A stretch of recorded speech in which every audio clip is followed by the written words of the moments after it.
Last winter, I went on a trip to see a few of my friends from college. The drive was 18 hours, so I did it in two 9-ish hour sections, staying at an Airbnb on the way there. It was the same thing on the way back, but I booked a different Airbnb just for fun, I guess. I thought it would be nice to see some different areas and whatnot. Anyway, a bit of heavy snow caused some delays, and I didn't get to the town until 9 p.m. It was a very small area, which I was already aware of because there were pretty much no big towns or cities at the halfway point of the 18-hour drive. The last Airbnb was in a small town as well, but this one was noticeably much smaller. A few stores bordered the road, but all the houses were either on farms or just really far apart.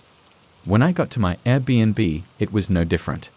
Being pretty far from other houses, however, the outside was somewhat modernized. It clearly had some cabin-style features, but it almost looked out of place compared to all the other houses I could see. I parked on the gravel driveway and went up to the door, putting in the code and going inside. The house, I'd seen the pictures of the inside online, and it looked about the same. I went around and checked out all the rooms, then put my things in the bedroom and went out to the couch. As soon as I sat down and picked up the remote, I heard a tapping noise from right behind me. I quickly turned my head, seeing a woman outside the window tapping on the glass. Her hair was unkempt and long, and she had a crazy sort of look in her eyes. Once she got my attention, though, she pointed toward the front door and walked away from the window. I got up, still with my heart racing from the unexpectedness of it, and made my way to the door. Knowing it was just some old lady, I didn't exactly feel scared, but I was definitely not feeling safe either. I cracked the door just enough to talk to her. She smiled and said she needed help. I waited for a second for her to explain, but after a moment, I asked what she needed help with. She looked behind her, saying she lost something in the road just outside the house. I looked out, not being able to see anything past the lowly lights of the Airbnb. "I'm not really sure I can help with that," I said. Her smile left her face, and then she repeated herself, like the whole thing about her losing something on the road, repeating it almost word for word. "Yeah, I know." "I don't think I can help, sorry," I said again, closing the door. I waited for a minute until I could hear her leave, then I went back to the couch. I wasn't sure if she was just some crazy lady, or if there was something else going on, but it was just a very strange way to be introduced to the town. I relaxed and turned on the TV, watching some shows until 11 o'clock when I got in bed. I think I still felt a bit uncomfortable because I found it difficult to fall asleep. All I remember is laying in bed, restless for a whole hour, then abruptly waking up sometime in the middle of the night. There was a sound coming from the front of the house. It was quiet, but with the rest of the house being silent, it stood out. My mind immediately went to the lady from earlier as I got up from the bed and nervously walked down the hallway and looked at where I was hearing it from, the front door. I rushed over to stop them, but the door opened just as I got my body against it. I pressed all my weight into the door as whoever was on the other side seemed to do the same. I'm a pretty big guy, so whoever it was out there had to be big too, because for a moment it felt like they might actually overpower me and get the door open. But they gave up after a few seconds of pushing and sprinted down the driveway. I locked the door and ran to the window, trying to get a view of who they were, but they were already past the light. I thought through my options for a second, then ran to grab my things from the bedroom and went out to my car, driving away. I didn't want to be at that house any longer, and I knew police in a small town like that wouldn't be all that helpful. I don't know who was behind that door, but I'm sure they had to have been with the woman from earlier that night. If I had went out to help her, or if I had woken up even a second later, I don't think I would have been seen again after that night. Way back in 2013, I was 22 years old and wanted to sell an old computer I had. It wasn't good enough to take into a shop or anything. It was kind of a piece of junk that I thought someone else could find use of. At the time, Craigslist was the only place I really knew of that you could post and sell things on, and honestly, I'd never heard any bad things happen from it. It seemed like an easy access site that people nearby could get discounts from. I trusted the area I lived in as well, so I really had no second thoughts when I listed the PC on the site. It only took a day before I received an email from someone willing to pay me the listed price, assuming it worked as I said it did. I assured him he could test it out when he picked it up, and we set to do the exchange the following morning. He said his name was Cameron and that he'd send me an email when he was on his way over.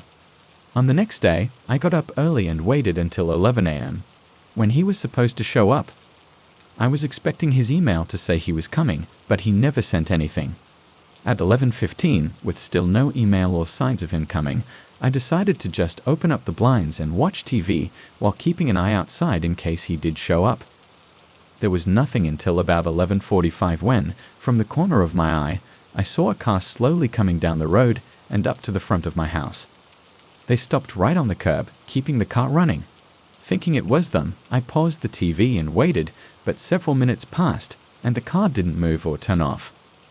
Then, they suddenly just turned back onto the road and drove away. I didn't know if it was Cameron or just some random person that coincidentally stopped there for some reason. I closed the blinds and sent an email to Cameron asking if he was coming, but there was never any response. After an hour, I was done waiting and just went on with my day, forgetting about the whole thing. I had lunch and eventually dinner, then got in bed early around 9 p.m. because I had to work the next day. I fell asleep quickly but woke up sometime after. I looked at the clock. It was only 11. It had barely been 2 hours. I closed my eyes again and tried to get back to sleep, but a very faint thump forced my eyes open again. I stayed laying there quietly, waiting to hear another so I could figure out what it was. Only a moment later, it came again from somewhere downstairs, but it wasn't something I'd heard before. I had no idea what it could be.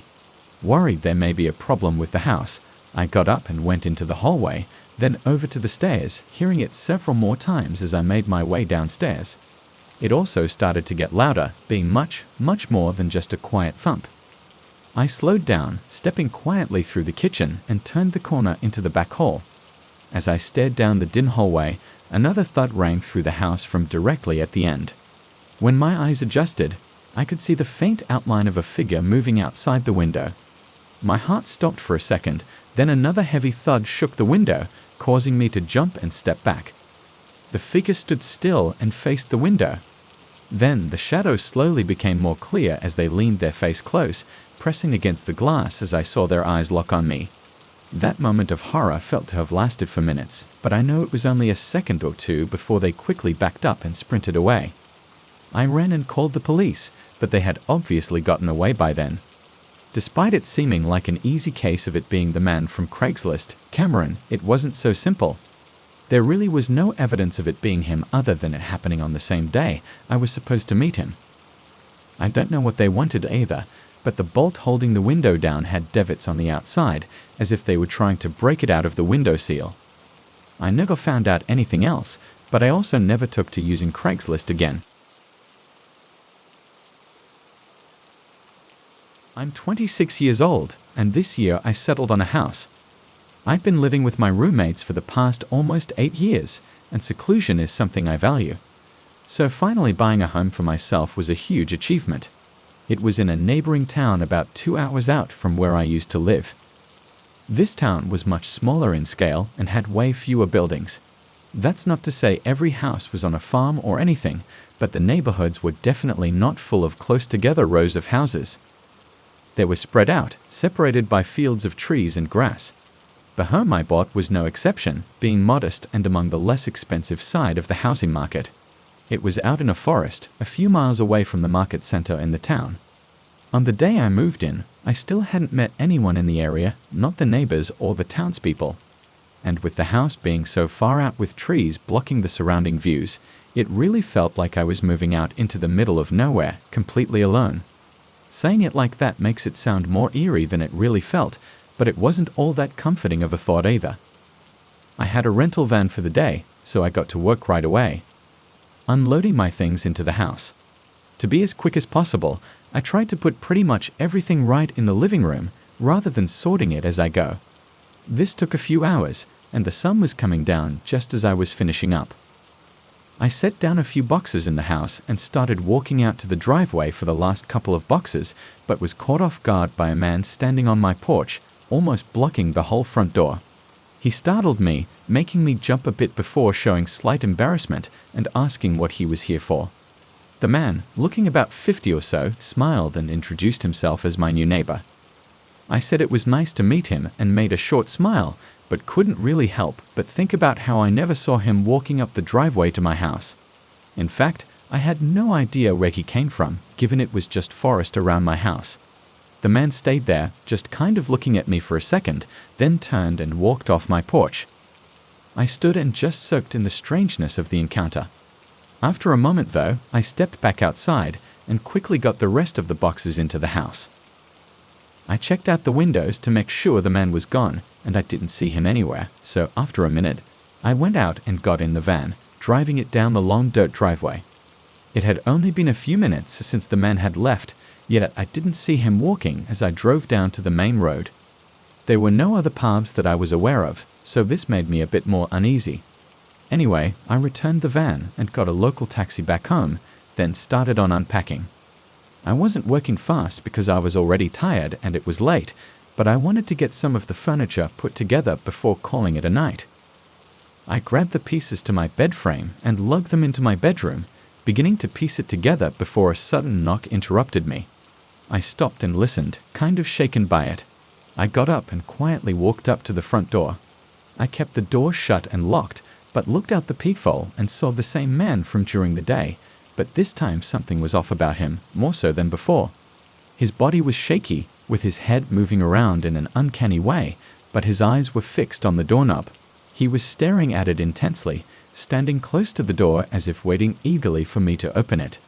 "Hey, it's your neighbor, can you open the door?" He yelled, and then knocked again. I still remained on the other side, looking through the peephole. His face began to show frustration and anger, and he banged on the door one more time. He then turned and faced the pitch-black forest, looking out into the darkness. He held his hand up and did some sort of waving motion, followed by him running out into the forest in the direction he waved at. Terrified, I immediately called the police, but it was too late for them to be found and questioned. After that night, though, I never saw the man again, even to this day. I now have met my neighbors, and of course none of them were that man, and nobody in town seems to recognize him from my descriptions. I don't know who the man was signaling to in the forest, or even how many people could have been out there, waiting for the man to gain my trust and get me to open the door. What would have happened afterwards, I believe, is best left unthought of.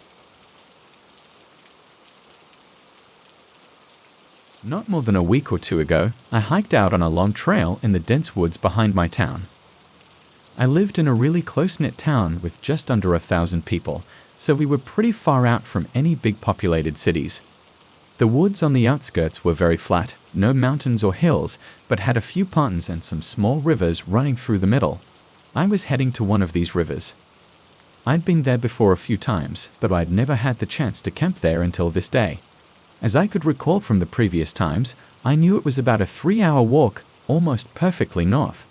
As I walked between the trees, it was very quiet aside from birds and other animals rustling the leaves around me. There were no people or hikers, and I didn't plan to see anyone because this was not even a trail, it was just open woods. But as I was just 45 minutes out from the river, I ran into someone. We were both walking toward each other, and it seemed like neither of us had noticed the other until we were just a few feet away, separated by only a couple trees. I know I had a confused and almost nervous look, finding it really unusual to run into someone off trail in the middle of these woods, but the man had the same look. I was about to break the silence and say hello, but after a second, his face shifted into a slight nervous smile, and he turned to walk off to the side. I followed his lead and kept on walking as well, but I looked back once I got a little further away and saw the man was no longer walking, but almost running away, not saying a word. When running into each other gave me a somewhat unsettled feeling, but seeing him run off like that only made it even stranger. It was like the man did not want to be seen, or he didn't care about the almost impossible chance that we had run into each other. Whatever the case, I kept minding my own business and made my way to the river. This was no campsite or anything, so I just plopped my bag and tent down on the flattest area I could find. Then I got a fire going since the sun was just about to set. I tossed in a bunch of random sticks and twigs that were around and made sure it would burn for a couple of hours at least. I was hoping to stay up and wait until the stars came out so I could do some stargazing away from town. I can often get a good view of the Milky Way, which is a sight I never want to miss out on. Hours passed while I was sitting and waiting until a distinct sound came through the quiet woods behind me, footsteps, slow and careful ones. I turned and looked, not seeing much in the dark as I gazed around, though the footsteps stopped, telling me that while I may not see them, they can see me. I reached down for my bag and picked up a heavy-duty flashlight, shining it at the trees. I could see decently far now, but as I moved it back and forth, I didn't see anyone. I felt my heart rate increasing a bit as the unsettling feeling came over me again. Anyone out there? I tried again. Hello. Not even the sound of another footstep. After a moment of contemplation, I started to walk toward where I'd heard the sound from. I thought maybe there was a chance I was mistaken, but I needed to be sure. I carefully stepped through the woods, keeping the flashlight steadily pointing ahead until I got to where I thought the sound was from. I moved the light to my left, looking behind each tree until the light suddenly revealed a large man. It was the one I'd run into only a few hours ago. He was no more than 20 feet away, but even with the light on him, he stood still. In an act of quick thinking, I tried to not react and continued to move my flashlight across the woods, hoping he would think that I somehow didn't see him. Then I began walking back to the tent, trying to act as unbothered as possible. I picked up my bag and looked around once more before quickly leaving my tent and campfire behind and walking into the woods along the riverside. Once I felt I'd made enough distance, I sprinted as far as I could until I was without a doubt away from that man. I found a spot to rest at and sat there awake until sunrise. I don't think I was followed as I was able to make it out without ever hearing or seeing that man again. I'm not sure why he was out there or why he had shown up and hid by my campsite, but I never went back to retrieve my tent in fear that I might find out. I stayed at an Airbnb about 3 years ago. There was no occasion. It was more of just a weekend getaway to spend some time off from work. The Airbnb was a cabin 4 hours away from my hometown. The cabin looked like it was mostly isolated, only having 3 or 4 other cabins within a mile of it, and the woods were right in the backyard. This was just what I was looking for, and I was super excited. When I arrived early in the morning, I explored the property and messed around with some of the cool features. In the afternoon, I sat outside on the back patio in one of those swinging chairs, and as I was looking out into the distance, I saw a man walking in the woods. He looked like a regular guy from what I could see, and I figured he was probably staying in one of those other cabins. He walked deeper into the woods until I couldn't see him anymore, and I continued enjoying the nature. I want to say I stayed out there for almost an hour before going inside and making dinner, then sitting down to watch a movie at the end of the night. During this movie, the doorbell rang. I didn't even know the cabin had a doorbell, but regardless, I went up and answered the front door. There stood a man on the porch, and I recognized him as the guy I'd seen earlier in the woods. "How can I help you?" I asked. The man smiled wide and said he'd been lost for a few hours and needed help getting back to his cabin. I paused for a second, knowing there was something strange about this guy, but I couldn't quite figure out what it was. "Yeah, let me get my phone, and you can search the address," I said. I closed the door and went over to the couch, picking up my phone and going back. But when I opened the door, he was gone. He wasn't anywhere on my porch or in the front yard. I stood in the doorway for a second, then closed it and went back to the couch. I knew something was off about that guy, but this just didn't really make any sense. I stayed cautious for a while, but eventually I went to bed. I slept surprisingly well, and in the morning, I got up and went outside on the back porch to drink my coffee. But just 10 minutes later, I saw something I didn't expect to see. That man from yesterday was walking in the woods in the same place he was before, seemingly walking on the same path. One thing I knew for sure now was that he definitely wasn't lost. But then why did he come up to my cabin? I went back inside after seeing that and called one of my friends to tell them about this weird situation. It made me feel better to talk it over and have someone else be confused with me. But as we talked, I heard something that almost gave me a heart attack. Doorbell. I quickly whispered to my friend what was happening, and I left the phone call going while I answered the door. "Do you need something?" I asked. The man smiled and repeated the same thing he said yesterday about being lost and needing help. I looked at him with an annoyed and confused face. Then he spoke again. "Can you get your phone and search for the address?" My whole body went cold when he said that. I slammed the door shut and updated my friend, who told me I needed to get out of there right away. I agreed, hurrying to pack all of my bags. I checked the peephole to make sure the guy had left before I went out to my car. After shoving my bags in the back seat, I got in and started backing out. As I did, the man appeared in the front window, standing inside the house, and watched me drive away. When I got home, I contacted the Anwohner and let them know about this crazy guy who broke into his rental. His response was very short, and he didn't even seem worried about it at all. He just apologized for me disliking my stay. I don't know what he was trying to do, but it had my head spinning the whole time. Even now, I still don't know what his plan was, but seeing him standing in the window inside the house just 30 seconds after I left was the most horrifying and creepy thing I'd ever seen. I'm 29 years old and I live along the Appalachian Range in Lower West Virginia. I've been going backpacking and camping for years, exploring different trails all around the nearby mountains. My best friend, who lived just a few miles from me, would often join me on these hikes. We usually planned one big trail every year in the fall, being anywhere from a few days to a whole week of backpacking and camping. In 2019, we planned to take a trail across the range to a small lake at the top of the mountains. In the days leading up to the trip, though, my friend had to call it off because of an emergency at his work. I'd already taken the whole week off of work and had everything ready to go, so I decided to just go alone. On Monday morning, I drove to a nearby trailhead, then started my route. This wasn't a regular recreational trail like you typically see on a 4-hour hike. These backpacking trails didn't have defined paths, so you have to use maps, compasses, and landmarks to navigate where you're going. Typically, there's a large landmark in the distance, like a specific rock formation that you hike toward, and when you get there, you could see your next landmark and so on. I spent the first 2 days hiking toward a ridge in the mountains. When it got dark on the second day, I set up camp several hours from reaching the ridge. I pitched the tent, got a fire going, then heated up some of the food I brought in my bag. The sun had already set, and it was around 8 o'clock when I laid in my tent to rest and read. I left the fire going, planning to put it out before actually sleeping. 20 minutes into reading, through the fire crackling outside, I heard the strong sound of a stick snapping right behind my tent.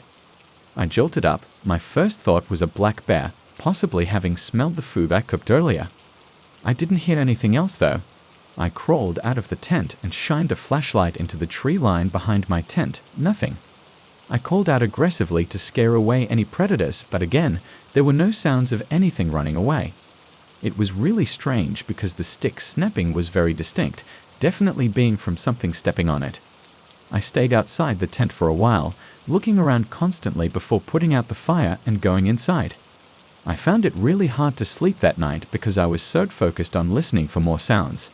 In the morning, I was almost surprised to have even slept through the night. I packed my tent and everything else at the campsite, then continued along until I reached the ridge. From there, it was a straight shot to the lake. I was moving fast, trying to get there before dark, so I wouldn't have to move my campsite again the next day. I arrived with about an hour to spare before sunset. The lake was beautiful, very much worth the hike. I walked around it, enjoying the scenery, and pitched the tent and set up my camp on the tree line beside the lake. As I sat by the fire, I kept turning around, hearing soft noises somewhere between the trees behind me. I figured I was just being paranoid, but it was really creepy. It almost sounded exactly like footsteps, but I knew nobody would be out here. I would have seen their tent when I walked around the lake. It was too dark at this point to see anything further than a few feet, so looking around wasn't an option anymore. An hour later, I got in my tent and laid down. Every few minutes, I would hear footsteps again. They were barely too quiet for me to tell for sure what they were though. Eventually, I got so tired that I fell asleep, and what I think was only an hour after I fell asleep, I woke up to the sound of someone running away from my tent. I jolted up and grabbed my flashlight, rushing out of the tent and looking in the direction of the footsteps. I saw the bareback of them running away in the distance. My heart was beating rapidly. I looked down and saw footprints all around my tent, like they had been walking around me, searching the campsite. I tried to get the campfire going again as fast as I could so I could see better. I was terrified. I had nowhere to go and nobody to help me. I sat at the fire all night, keeping my head on a swivel, but I never saw or heard anything else. In the morning, I snapped a few pictures of the lake, then started the hike back. I had planned to stay for a whole day. I wasn't comfortable anymore, feeling like I was being followed. I was able to make it back without any more trouble, thankfully, but along my journey, I began noticing several things missing from my backpack. Small things like food, a few tools, etc., but I always had my bag with me. Even today, I wonder if whoever had been outside my tent that one night had actually snuck inside and stolen from my bag while I was asleep. Even the thought of it makes my whole body shiver. The first thing that hits me when I step out of the car is the overwhelming silence. Hollow Creek is a small town nestled in the middle of nowhere, with its dwindling population and a sense of desolation hanging in the air. It's different from the kind of place you'd expect to find much work as a freelance journalist. Still, with bills to pay and a need for a change of scenery, I decided to take a chance on this mysterious letter. It said the Whispering Pines Motel is promising a story unlike any other. Now, as I approach the front desk, I can't help but wonder if it was all just a cruel joke. The receptionist, an elderly woman with a knowing smile, greets me with a forced warmth. Her name is Edna, and she tells me that I'll be staying in room 12, just down the hall. As I walk past the reception area, I can't help but notice the framed newspaper clippings on the walls. Headlines like Whispering Pines, A Haven for the Restless, and Mysterious Noises Plague the Night. Stories of guests leaving in the middle of the night for unknown reasons. My room is dimly lit, with a musty odor that reminds me of old books. The furniture looks like it's been here since the motel was built, and the bedspread is threadbare. A small window by the bed is covered by a thin curtain that billows in the night breeze. The motel is on the main road, and the town's only restaurant is just a few doors down and across the street. Walking through the empty street, I notice that most buildings are boarded up or appear abandoned. The only light source comes from the diner's flickering neon sign, casting eerie shadows across the pavement. I approach the diner and step inside. The atmosphere inside is comforting, almost cozy, with the smell of coffee and bacon filling the air. The waitress, a young woman named Lily, greets me with a warm smile and offers to take my order. I play it cool and order coffee, hoping to start a conversation. I can't help but overhear snippets of conversations at nearby tables. One man, who looks like he's in his early 20s, is telling a story about a woman he met at the motel with a haunting past and secrets she's willing to kill to keep. Intrigued, I walk over to them and introduce myself. "You must be Riley," the man says, nodding in my direction. "I'm Tom, and this is my brother, Mark." Mark glances up from his coffee, a cautious expression on his face. "Yeah, we heard you were new in town. Lily told us you're a journalist." "That's right," I reply, sitting opposite them. "I got a letter from one of the motel's former guests, offering me a story. Something about restless spirits and strange occurrences. I was hoping you could fill me in." Tom leans in closer. "It's true, Riley. This town has a dark secret. You see, there was a fire at the Whispering Pines. It started in one of the rooms, and half the building was destroyed when they put it out. People died in that fire, and their spirits haven't been able to find peace. They say you can hear them whispering in the halls at night.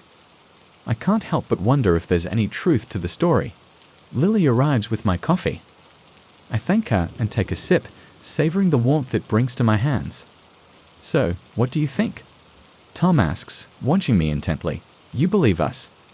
It's an interesting story, but I'd like to see some proof before I write about it. Anything you can show me?"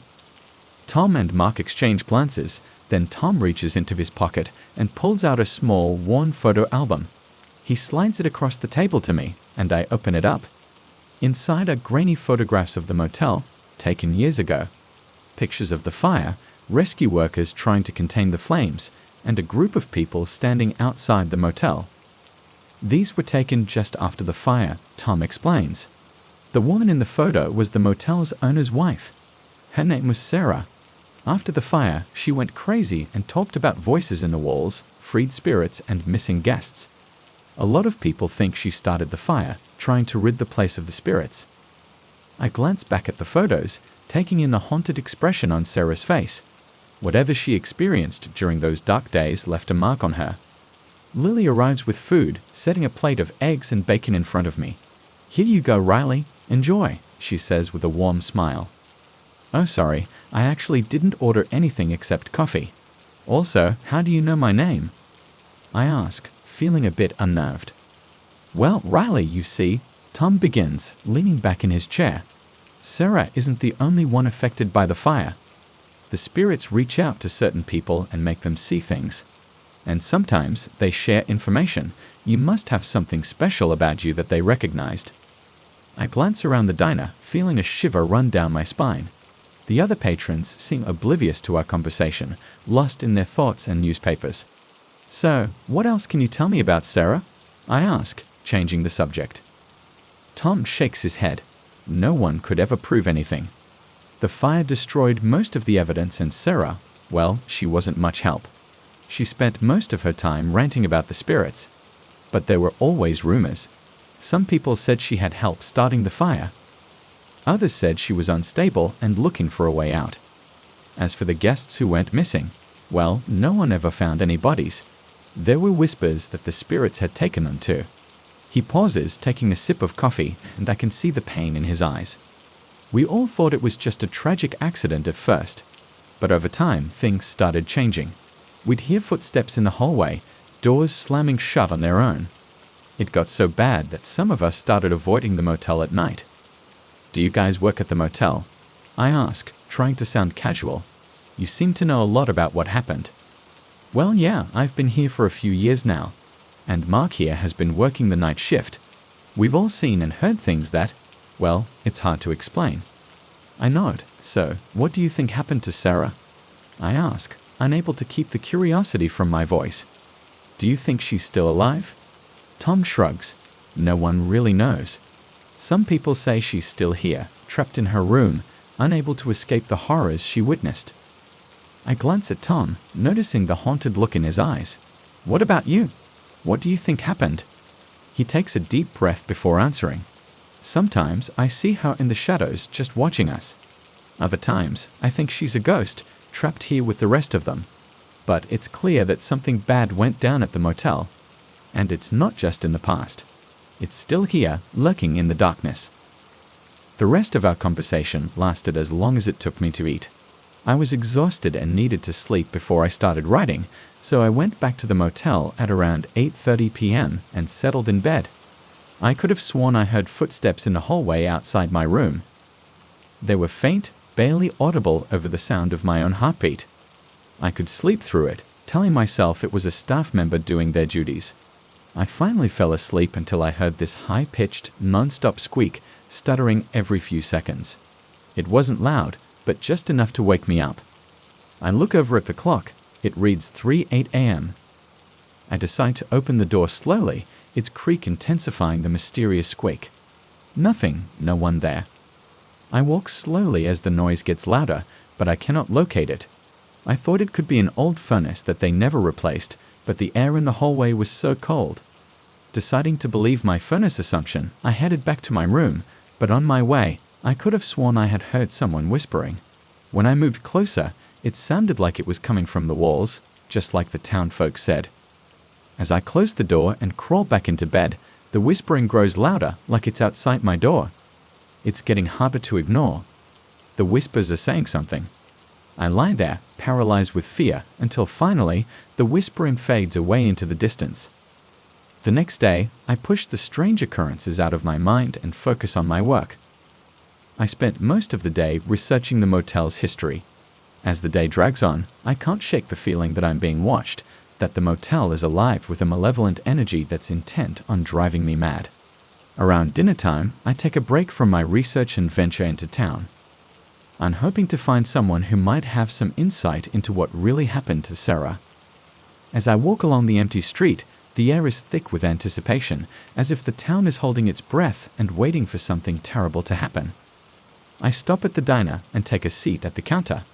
The waitress, not the same as last night, an older woman with kind eyes and a knowing smile, sets a menu in front of me. I notice the prices are shockingly low. When I ask her about it, she just says, "Around here, we take care of our own." I order a burger and a soda, hoping to gather enough courage to ask questions. When the food arrived, I couldn't help but notice that it was some of the best diner food I'd ever had. The waitress must be using some family recipes. As I eat, I discuss with an elderly man sitting at the end of the counter. His name is Hank, and he's lived in the town all his life. "You're new around here?" he asks. When I confirm his suspicion, he leans close, lowering his voice. "You should be careful about asking too many questions. This town has a long memory, and we don't take kindly to outsiders who pry into our business." His words chill me, but I can't help but press on. "I'm just trying to find out what happened to Sarah," I say, my voice barely audible. Hank eyes me before leaning back in his chair. "Well, you've got to understand," he begins. "Sarah was different. She wasn't like the rest of us. She didn't belong here." I'm taken aback by his words, but I nod, encouraging him to continue. "But she was still a person, right? She deserved better than whatever happened to her." Hank glances around the diner, lowering his voice even further. "You're right, she did. But you see, there was an incident. Something that changed everything. Something that made people start talking, whispering." He hesitates momentarily, then leans in closer. "You see, there was a time when the motel was different. It was alive, in a way. People would come from miles around just to see it, just to see its magnificent decor and lively air." Hank sighed heavily as if the story's weight was too much for him to bear. Back then, the motel had another owner, a middle-aged man named Jeremiah. He was different too. He was married to Sarah. He pauses, looking haunted by the memory. "There was a fire at the motel.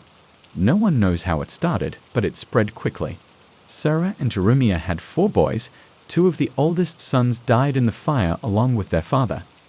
I let out a gasp, unable to believe the horror of the story. "But what happened to Sarah?" I ask, feeling a deep sense of dread creeping up on me. "She went crazy and locked herself away in the motel after they restored it. She would go on about how she freed those poor spirits. The now oldest son took over the motel," he says.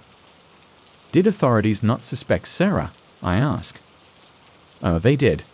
They'd brought her in for questioning, but they were never able to get anything other than her crazy ramblings. They never found enough evidence to prosecute anyone, so it was deemed an accident," he says. I'm stunned. "So, she's still there?" I ask, my voice barely above a whisper. Hank laughs. "That's what people around here say, but that was 40-something years ago, and if I'm to guess by her looks, Sarah was in her mid-40s. That would mean she would be almost 80, and I don't reckon she could stay alive that long without leaving her room. But if she really did set the fire and hurt those people, I trail off." Hank shrugs. "Like I said, no one knows for sure what happened. And after all this time, it's probably best left that way." He glances at his watch, signaling that the conversation is over. I nod, feeling a mixture of disbelief and horror coursing through me. Something about Sarah's story refuses to let me go. I thank Hank for his time and pay for my lunch, leaving the diner. As I walk back to the motel, I can't help but wonder, was Sarah genuinely insane or just trying to protect something? With its faded grandeur and haunted past, the motel holds a strange allure for me now. It's as if I can feel the weight of its history pressing down on my shoulders, demanding that I uncover the truth. I get to my room and spend the rest of the day exploring the motel grounds. The air is thick with the scent of old wood and damp earth and the sound of leaves rustling in the distance. I wander past open rooms with peeling paint and boarded-up windows. I find a dusty photo album on a dresser in one of the abandoned rooms. Carefully opening the tattered cover, I discover a collection of faded photographs depicting the motel in its heyday, couples dancing beneath twinkling chandeliers, laughing children running through the hall. There's even a picture of Sarah and Jeremiah smiling brightly for the camera. I close the album, feeling a strange mixture of nostalgia and sadness. As I turn to leave, I notice a bookshelf in the hallway. Most books are dog-eared romance novels, but one title catches my eye. The Haunting of the Hotel Amity. A true story. It seemed morbidly fitting for the scene, but I decided to move past it and head to the front desk to interview Edna. The afternoon passes quickly as I spend time with Edna, listening to her stories of working at the motel and meeting various guests. She speaks fondly of Sarah, insisting that she is a good woman who only wants to protect the place she loves. Edna also mentioned that she had heard stories from other employees about strange occurrences in the motel. Still, she always brushed them off as superstitious nonsense. Have you never experienced anything like that? I ask. Any strange occurrences? Edna pauses, her expression thoughtful. Well, there was one time when I was cleaning a room, and I swear I heard someone calling my name. I thought it was just the wind at first, but the voice sounded so real. It gave me a chill. She shudders, her eyes distant with memory. I nod, unsure what to make of her story. Even the people who were closest to Sarah were left with more questions than answers. I head back to my room. It was only 9 p.m., but I was tired, so I lay down and drifted asleep. As I closed my eyes, I thought about Sarah and her story. I couldn't help but feel that there was something more to the motel than what had been revealed. Something darker, more sinister. Perhaps the faded photos in the album or the eerie silence seemed to permeate the halls, but I couldn't shake the feeling that a story was yet to be told. I drifted off to sleep, dreaming of the motel and its secrets. In my dreams, I wandered through its empty halls. I could feel the weight of history pressing down on me. And in the distance, I thought I heard the faint strains of a melody, like a distant echo of a time long gone. Suddenly, in my dream, I needed to look at the book I had spotted earlier about the Amity Hotel. Something about it drew me in, and when I went to pick it up, I was awoken by the loud, stuttered squeak like the one from the night prior. I look at the clock again, 3:04 a.m. The dream felt real, and the urge to investigate the book was almost overwhelming. I slip out of bed, padding quietly across the carpeted floor. The eerie silence of the motel seems to press against my ears as I make my way to the bookshelf in the corner. There, nestled between a romance novel and a travel guide, is the one copy of The Haunting of the Hotel Amity, a true story. I pulled it down, but it only moved slightly, getting stuck when I tried pulling further. Finally, after yanking a bit, I felt it give a little more. It's frozen in place as if it was tipping.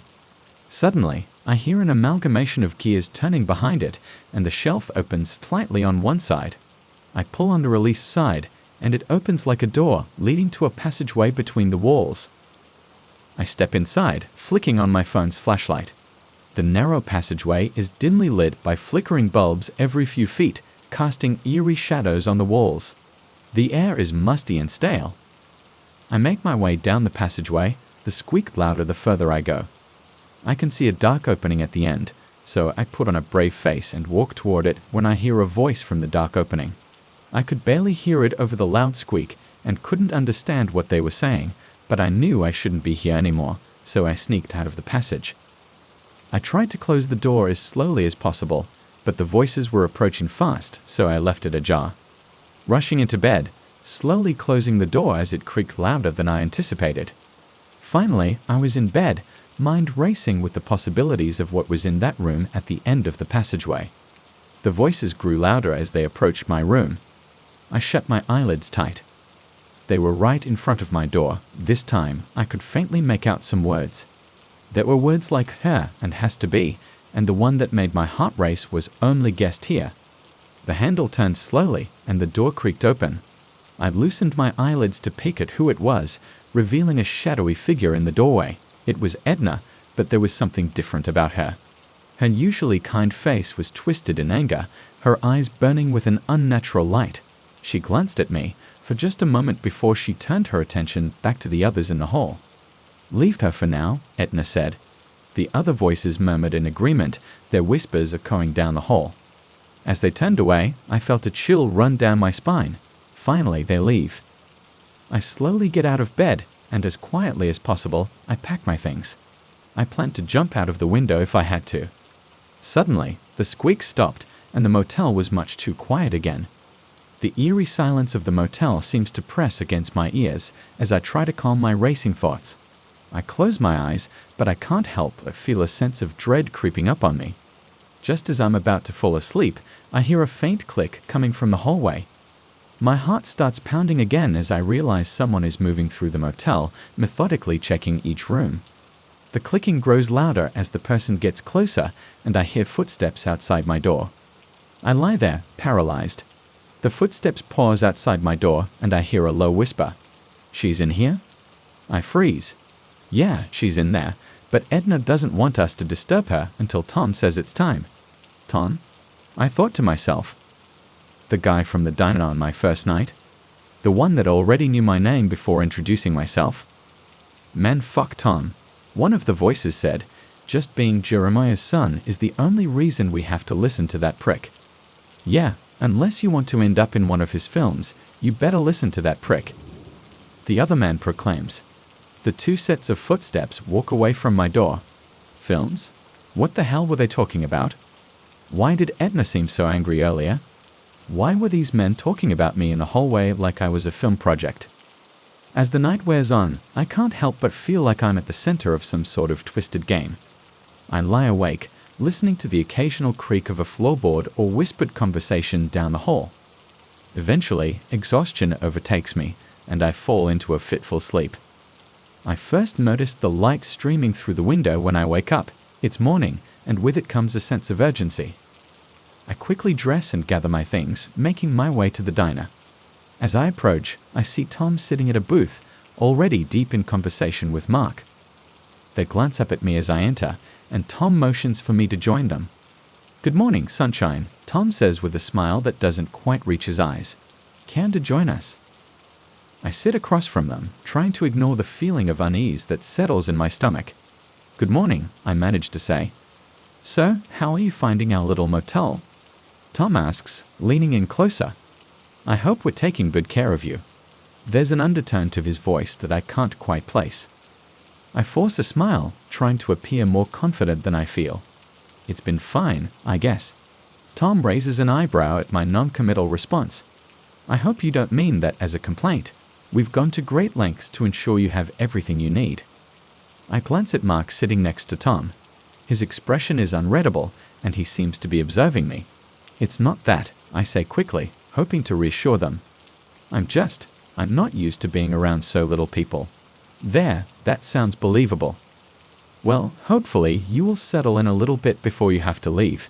See my brother Mark here," he gestures over to Mark. "He's in charge of maintenance, and if there's anything he can do to help you feel more comfortable, let him know." Tom says with a forced smile. I nod, still feeling uneasy. "Thank you, I'm sure I'll be fine." I glance around the diner, trying to appear calm and collected. The place is filled with small wooden tables and booths, each covered in a checkered red and white tablecloth. The walls are adorned with old movie posters and black and white photographs of people I assume are famous actors. The air is thick with the scent of coffee and bacon, making my stomach rumble. "So, what's on the menu today?" I ask, hoping to change the subject. Tom hands me a menu, and I scan the options, debating between pancakes and eggs. "I'll have the pancakes, please." I look up at Tom, then Mark, waiting for their response. "Excellent choice," Tom says with a smile. "I'm sure you'll enjoy them." "Mark, will you go ahead and get our order?" Mark nods and stands, making his way over to the waitress. I watch him go, still feeling a sense of unease. The air between Tom and me has become heavy, and I can't help but wonder what they want from me. As I wait for our food, I glance around the diner again, hoping to find some escape route. The exit is right behind me, but a large man is sitting in a booth by the door, looking like he might be a bouncer at a bar. I don't want to make a scene, but I must leave.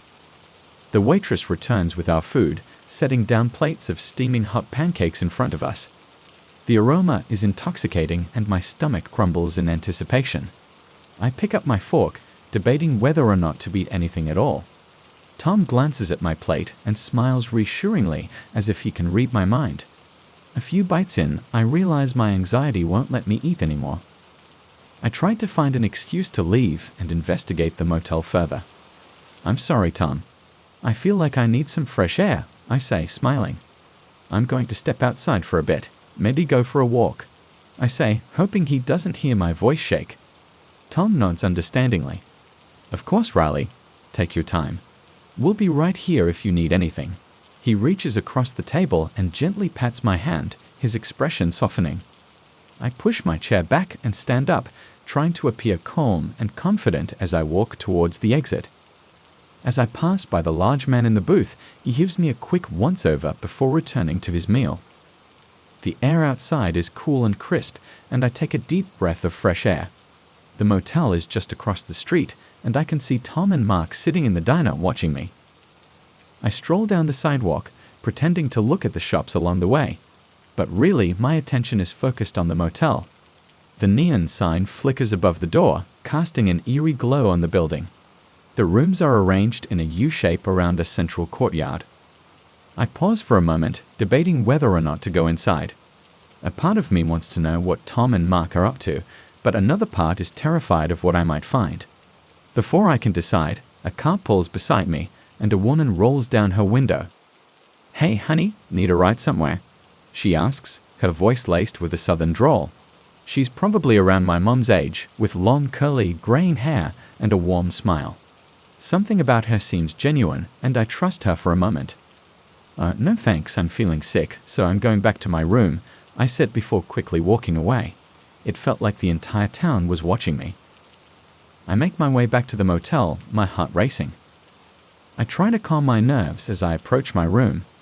As soon as I unlock the door, I collapse onto the bed, feeling a mixture of exhaustion and fear wash over me. I close my eyes and try to think about anything else, but I can't shake the feeling of anxiety. Now is an excellent time to look further into the dark opening at the end of the passageway I found last night. I carefully walk down the hallway, feeling the cool air from the vent blowing against my face. The walls are covered in peeling wallpaper, and a strong, musty odor makes me feel uneasy.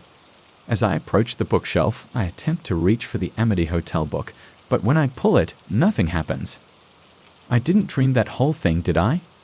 No, they must have changed the book, so I go through each individual book, pulling each one carefully. "Can I help you find anything in particular?" Edna said with a bit of contempt as she snuck up behind me. I spun around, startled. "Oh, no. Just, looking for a book I thought I saw." Edna raised an eyebrow, clearly unconvinced. "Well, you're not going to find it here," she said, gesturing to the bookshelf. "Those books are just for show." She paused, studying me for a moment. "Why were you looking for anyway?" It was something about a hotel in Amity. Considering where I am, I thought it would be a good rate. I reply, still trying to play it cool. Edna chuckles darkly. "Oh, that's Tom and Mark's favorite. One of them probably took it with them." "Oh, okay. I'll look for something else then," I say, glancing back at the bookshelf. Edna watches me for a moment before disappearing back into her room. I stand there momentarily before continuing to search for the book lever that opens the bookshelf, trying to be as quiet as possible. Finally, one book will only pull out some of the way. It had to be another lever, but remembering how loud the hidden door was, I decided to wait to pull it when I hear the loud squeak tonight, hoping it would mask most of the sound of the gears turning behind the door. Late that night, I creep out of my room and return to the bookshelf. The air is thick with the smell of stale cigarette smoke. I carefully yanked the book out as far as it could go before I could hear the gears. I'm confident the squeak is loud enough to mask the bookshelf. I opened it and slid into the passageway leading to the dark opening. I step inside, and the squeak is almost too much, but I press on. I hear multiple men talking loudly and laughing as I enter the room. As I turn the corner, I can see lights dancing on the wall like someone was watching an old movie, and the smell of cigar smoke fills my lungs. Quietly moving further in, I can see a giant old movie projector that was making the stuttered squeak from its giant bent and dented film rolls scraping against the side of the projector. I look to see what is playing on the screen, but I'm distracted by about 8 men, mostly old except Tom, Mark, and another younger-looking man. They don't see me, or they don't care enough to acknowledge me. They were sitting in a makeshift movie theater, but none of the fun. Finally, I looked up at the screen and felt sick. They were showing a homemade old snuff film. Then I realized it couldn't be that old since I recognized Tom and Mark. They were doing unspeakable things with women of all ages. I look down at the group of men and see them all staring at me with a menacingly evil grin. I froze in immense fear. Staring at them for an eternity, I suddenly felt a sting in my neck, like someone had injected me with something. As my vision darkened, I could see the face of the man holding me with one hand and a syringe in the other. It was the bouncer-looking man I had seen in the diner. When I wake up, my head is pounding. The room is spinning, and my vision is blurry. I can see little memory flashes of the group picking me up and moving me to the room next to the makeshift theater. My clothes are gone, and I'm naked except for a loose robe. There's a sour taste in my mouth, and my body feels heavy and sour. I'm tied to a mattress that smells like sweat and fear. I struggle against my buns, but they're too tight. I see an antique film camera on an even older tripod. There were huge lights all around me that were turned off. Suddenly, they were blinding me as I heard the men laughing. "Oh, Walter Cronkite, what will we do with you?" I recognized Tom's voice. "You were this close." A shame, but I can't say I'm surprised. You have a lot of fight, and we love that. The men laugh way too hard. The camera is pointed at me. It's old and dusty but still working. I close my eyes and try to steel my nerves, but I can't help but feel sick. The memory of the snuff film plays over and over in my head, and I can't shake the feeling that I'm about to be a part of it. Now, Tom," I hear Mark say, his voice steady and calm. "No need for that. We've got plans for Anderson Cooper here." The other men chuckle menacingly. "She's going to be a star." As Tom approaches me, I hear most men leave the room, and Mark sets up behind the camera. "You want to know the full story, Hunter S. Thompson. I think you deserve to know at this point." Tom says as he undoes his belt, "Well, let me fill in some blanks for you." He sits next to me on the floor after taking off his shirt. "You see, my father, Jeremiah, had a great business going here. And I'm not talking about the motel. He would lure women to stay here, where he would drug them and film himself having his way with them, while someone filmed through the two-way mirror. It was a great business, those films. Rich people from all around the world would buy them. Plus, most women never even knew what happened by the time they checked out, but the ones who gave us trouble had to be dealt with. Eventually, my mom, Sarah, got a little too nosy. She kept asking about how my father could make so much money while running a motel, so she snooped into his things and found some evidence that would crumble our entire family. She confided her findings to her two oldest sons, but when she realized they were in on it too, she went crazy. We tried to keep her quiet, but she wouldn't let it go. Finally, one day she couldn't take the guilt, and the mad woman opened every unlocked room. She would set anything flammable on fire. Eventually, the fire got out of control and started to spread. The fire killed my brother and father, along with a lot more of the women my mom was trying to save. We finally stopped it, and, being about 20 at the time, I already knew what was going on and was more than ready to take it over with some improvements. He stops for a second, reminiscing on memories. He touches my face softly with the back of his hand. It's a rough hand that feels like sandpaper scraping my cheek. I was going to leave my mother alive, but when she kept talking about saving victim spirits, she was making me nervous. I was close with my mother as a kid, so I didn't have the heart to kill her myself, but Mark here, he gestured toward Mark behind the camera. He's a cold, hard killer. He stares at Mark for a long time. We couldn't do it out in the open like my father and brothers did, so I had them build passages into the walls of the hallways, opened by various bookshelves, and added a whole hidden room at the end. Doing it during the restoration, it was a perfect cover. We still use all the equipment my father used, as you can see. He gestures to the antique camera that was now filming them. It's a bitch to find someone willing to develop the film, let alone someone who won't ask questions, but I had to keep it this way to honor my father and brother's legacy. He pauses, leaning close to me, his breath hot on my ear. "And now it's your turn. You're going to be the next big star. You're going to have your own room." He gestures around the damp, death-filled room, "your own things. You'll be taken care of and never have to leave. You'll be part of the family." His hand runs through my hair, cupping the back of my head. "And Mark, don't forget to get some shots of my good side." "Oh, I won't," Mark says with a chuckle.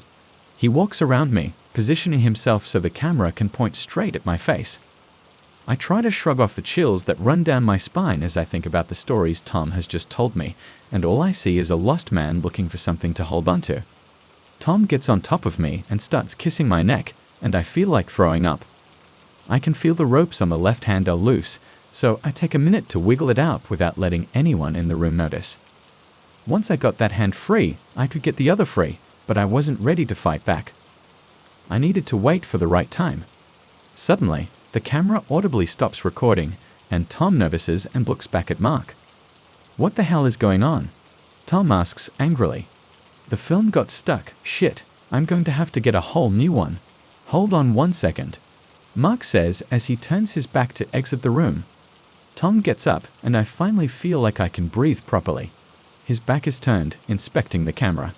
"Old fucking thing," Tom says to himself. I take the opportunity to untie both ankles. As soon as I'm free, I lunge forward, wrapping my arms around Tom's waist and pulling him off balance. He lets out a surprised yelp as we both crash to the ground. I scramble to my feet and take a few steps back, breathing hard. Tom glares at me, looking furious. "You little bitch," he shouts. "You think you can just take it from me? From my family?" He scrambles to his feet as well, advancing on me slowly. "I could kill you where you stand." I back away, my heart pounding in my chest. "I'm not going to let you do this," I say, trying to sound more confident than I feel. "I'm not going to be another victim." Tom laughs darkly, his eyes narrowing. "Oh, you think you're so special? You think you're the first one to say no?" He steps closer. "You're just like all the others. You're just another piece of meat." My anger boils over, and I launch myself at him again. We wrestle for a moment, both of us grunting with exertion. He's stronger than me, but I push him against the bookshelf, where he loses his balance, and his head falls onto the corner of a dirt-stained counter. I walk slowly toward him, and I can see a pool of blood forming around his matted blonde hair. He's not breathing. Mark, who must have heard the commotion, runs in just then. He freezes while looking down at his brother. No. Tom, you can't do this to me. I can't do this shit alone." Mark is sobbing while holding his brother's blood-soaked head. I saw my opportunity and took it. I try to run past Mark, but he catches me by the ankle, making me drop to the floor. "You're not leaving," he shouts, his voice hoarse with rage. He pulls a knife from his pocket, his hands trembling with fury. "You'll tell everyone you're sorry and then come with me." I kick him in the face as hard as I can, making him release his grip on my ankle. He clutches his nose, blood pouring between his fingers. I turn and run, hearing him screaming obscenities behind me. I bolt out of the room, racing through the building while luckily not alerting anyone, not knowing where I'm going. I have to get out of here. Outside, the air is cold and damp, the fog rolling off the ocean. I'm disoriented, my heart pounding in my chest. I am still determining where I am, but I know I must find help. I start running, my lungs burning with each ragged breath. I come to a main road, a car's headlights blinding me as it speeds past. I wave my arms frantically, but the driver doesn't notice. Panic starts to rise up inside me as I realize that I'm alone and that no one knows what happened. I can't go back there, not after what I've done. I start to walk, trying to figure out where I'm going. My feet are cold and numb, but I keep moving. The fog thickens, making it hard to see more than a few feet in front of me. I wish I had a cell phone to call the police and get help. After what feels like hours of walking, I finally spot a streetlight. It's barely enough light to see by, but it's better than nothing. I walk towards it, hoping there might be a nearby house or business where I can find help. As I get closer, I see a police officer at a red light. I run to him, probably looking like a crazy crackhead with only a robe, and I'm sure I smell like death. The officer looks at me with a mixture of surprise and concern. "Help me!" I gasp out between breaths. These people, they, I find myself unable to talk or see the words for what has happened. The officer takes my arm, his grip firm, but not painful. He looks at me with concern, his brow furrowed. "Take it easy, you're safe now. What's your name?" I tell him my name, feeling the fog of shock starting to lift from my brain. "Okay, why don't you tell me what happened?" I spend the next hour or so trying to explain everything to him, not caring how crazy I sound. He listens intently, occasionally asking questions or nodding his head. When I finish, he sighs heavily, rubbing his eyes with the heels of his hands. "Okay, I need you to come to the station with me. We'll get this all sorted out." We take off in his cruiser. I spent the night at the police station, retelling my story to a half-dozen people and getting medical care. The officer who saved me last night told me they sent someone this morning to the motel to check it out. He said that night, no one except Edna was in the building. She let them look around, and eventually, they found the hidden passages in the walls leading to the basement where they found everything. They arrested Edna, and she denied involvement, but they kept her for further questioning. They claim Edna was the only one there, so Mark must have gotten away. That was a little over a decade ago, and they still haven't located Mark. Maybe he's dead in a ditch where he belongs. Still, maybe just perhaps, he could recreate their operation at a new motel. Anytime I see one, I have PTSD flashbacks of laying on that dirty mattress. Once I was shopping at a department store and saw this guy on every lane I went down. He never looked at me enough to get a good look at his face, but eventually he left after I locked myself in the bathroom for an hour. It's funny how the mind works. I'll be watching a movie, and I'll see a character get kidnapped, and I'll think, at least they didn't cut my ear off like that guy did.